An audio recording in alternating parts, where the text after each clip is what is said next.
राजा परीक्षित जी जब तक रहे तब तक पृथ्वी पर कलयुग का प्रभाव नहीं हुआ।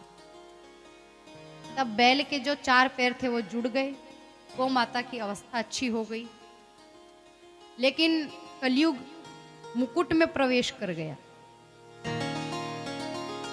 मुकुट में प्रवेश करते ही राजा हिंसक हो गए। प्रभाव तो आएगा चाहे कैसे भी आए। अब कुछ बोलते हैं ना, कलयुग का प्रभाव सबसे ज्यादा मस्तिष्क पर जब क्रोध आए ना तब होता है। इसे कई व्यक्तियों को देखना, छोटी छोटी बातों पर से बर्तन फेंकने लग जाते हैं, चिल्लाने लग जाते हैं, करते हैं। बहुत से लोग होते हैं ऐसे। इसका मतलब यह है उनके ऊपर कलयुग का बड़ा प्रभाव है। इसीलिए कहते हैं क्रोध मत करो। अब हिंसक प्रभाव हुआ, हिंसक हुए तो आज राजा पहली बार शिकार पर निकले। पता नहीं आज क्यों शिकार करने का बड़ा मन हो रहा है। आज तो मैं शिकार करूं। हमारे धर्म में चींटी को मारना तक पाप है, मच्छर तक को मारना। तो अपने धर्म में शिकार करना गलत है। किसी जीव को तकलीफ मत दो, चाहे वो मच्छर तक क्यों ना हो। अब यहां पर एकदा धनु रुक्षम्य विचरण मृगयाम वने, राजा परीक्षित जब शिकार के लिए निकले तो एक बड़ा सुंदर मृग था। तो वन में उस मृग के पीछे उसका शिकार करने के लिए दौड़ते हैं। दौड़ते दौड़ते थक गए, परंतु मृग हाथ में नहीं आया और जो सैनिक थे राजा के साथ वो भी बिछड़ गए। वो सैनिक बिछड़े, राजा अकेले रह गए। अब बहुत तेज प्यास लगती है। दौड़ते दौड़ते प्यास लगी तो आसपास खोजते हैं, कहीं पानी की व्यवस्था मिल जाए तो 2 घूंट गले में जाए तो प्यास। तो ढूंढते ढूंढते एक आश्रम में पहुंचे। वहां शमिक मुनि तपस्या कर रहे थे। मुनि का नाम क्या है? शमिक।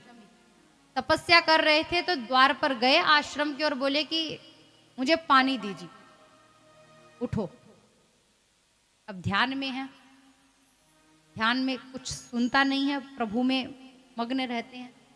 तो बोले उठे, उठे नहीं। फिर से बोला प्यास लगी है पानी दो, फिर से नहीं उठे। फिर से बोला प्यास लगी है पानी दो, नहीं उठे। तो क्रोध आ गया। अब कलयुग का प्रभाव है। मैंने कहा ना कलयुग का सबसे बड़ा प्रभाव क्रोध। तो नीचे एक मरा हुआ सर्प पड़ा था, तक्षक। क्रोध में उसे उठाया और ऋषि के गले में डाल दिया। अब ये जो जितनी लीलाएं हुई थी, जितना काम हुआ था नाक को डालना, ये सब उनके शिष्य ने देख लिया कि राजा परीक्षित जी ने ये काम किया है, अपमान किया हमारे गुरुदेव का। तो गए और शिष्य ने जाकर जो ऋषि है उनके पुत्र को सारी बात बता दी कि तुम्हारे पिता का अपमान किया, हमारे गुरुदेव का अपमान किया है। तो बिना सोचे बिना समझे श्राप दे दिया कि मैं श्राप देता हूं कि जिस तक्षक नाग को गले में डालकर मेरे पिता का अपमान किया है, उसी तक्षक नाग के डसने से 7 दिन के बाद परीक्षित जी की मृत्यु हो जाएगी। इसीलिए बोलते हैं किसी को बुरा भला बोलो मत, पहली बात तो। और अगर क्रोध भी है तो पहले पूरी बात जान लो कि कारण क्या है। यहाँ राजा महल लौटे। महल लौटकर जैसे ही मुकुट उतारा, माथा हल्का हुआ और सब कुछ याद आया। बड़ा पश्चाताप करते हैं, बहुत दुखी होते हैं कि मैंने क्या कर दिया, कहाँ मैं संतों की सेवा करता था और कहाँ मैंने आज इतना प्रभाव कर लिया। बड़े दुखी हुए, बहुत दुखी हुए, बहुत पछता रहे हैं। यहाँ पर थोड़े समय बाद शमिक मुनि तपस्या से उठे। तपस्या से उठे तो उनके शिष्य ने सारी बात उन्हें बताई। शमिक मुनि भी बहुत दुखी हुए, क्योंकि मैं राजा को जानता हूं, वो बड़े अच्छे राजा हैं। उनके जैसा राजा तो मैंने कहीं देखा ही नहीं है। इतनी तो सेवा करते हैं ब्राह्मणों की और संतों की, और बोले उनको श्राप दे दिया। ये बड़ा दुख हुआ मुझे सुनकर। ये तो गलत हो गया। अब देखिए, अच्छे व्यक्ति से संत भी प्रेम करते हैं। संत हमेशा यही आशीर्वाद देते हैं कि तुम सुखी रहो, भगवान हमेशा तुम्हें सुखी रखे। तो सभी संत एकत्रित हुए, एकत्रित होकर बोलते हैं कि ऐसा क्या करे, ऐसा क्या किया जाए कि कैसे भी कर कर परीक्षित जी का कल्याण हो।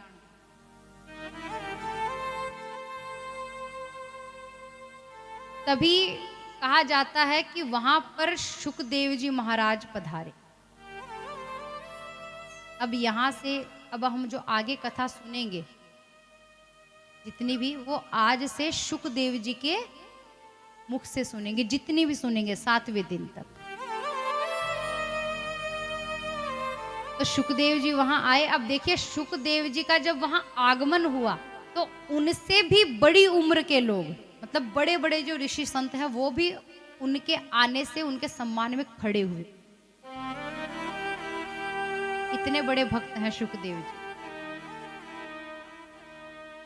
क्यों? क्योंकि जब बताते हैं, ये भी वर्णन है कि जब शुकदेव जी का प्रागट्य हुआ तो जब वो गर्भ से बाहर आए तब आते ही वहां से चलने लगे कि मैं तो वन में जा रहा हूं, भगवान को याद करूंगा। अब यहाँ देखिए, कुछ भी हो पर पिता तो है वेद व्यास जी। तो व्यास जी बड़े दुखी हो गए, बोले मैंने तो पुत्र को अच्छे से देखा भी नहीं, प्रेम भी नहीं किया, पुत्र मोह में है, बड़ा प्रेम आ रहा है, तो क्या करूं। तो एक शिष्य को बुलाया, बोले कि तुम जाओ और ये तब रुकेगा जब इसे भगवान के 1-2 श्लोक सुनेंगे, जाकर 1-2 श्लोक गुनगुनाओ। शिष्य पीछे पीछे जाकर श्लोक बोलते हैं भगवत कथा के। श्लोक सुने तो शुकदेव जी रुके, फिर बोले आगे कहो। शिष्य ने कहा आगे मुझे नहीं आता। तो दूसरे शिष्य ने फिर से 2 श्लोक बोले, शुकदेव जी उसे सुनने गए, बोले बड़े अच्छे श्लोक हैं, और सुनाओ। शिष्य ने कहा प्रभु महाराज जी मुझे तो इतना ही आता है। तीसरा शिष्य आया, उसने भी कुछ श्लोक कहे। शुकदेव जी ने कहा रुक क्यों गए, और कहो। शिष्य ने कहा देव जी आगे तो हमारे गुरुदेव को आता है, अगर आपको प्रभु की पूरी कथा सुननी है तो चलिए वेद व्यास जी के पास, वो आपको सारी कथा सुनाएंगे। बोले ठीक है। तब शुकदेव जी अपने पिताजी के पास आए और कहा कि आप मुझे एक गुरुदेव की तरह सारी कथा श्रवण करवाइए।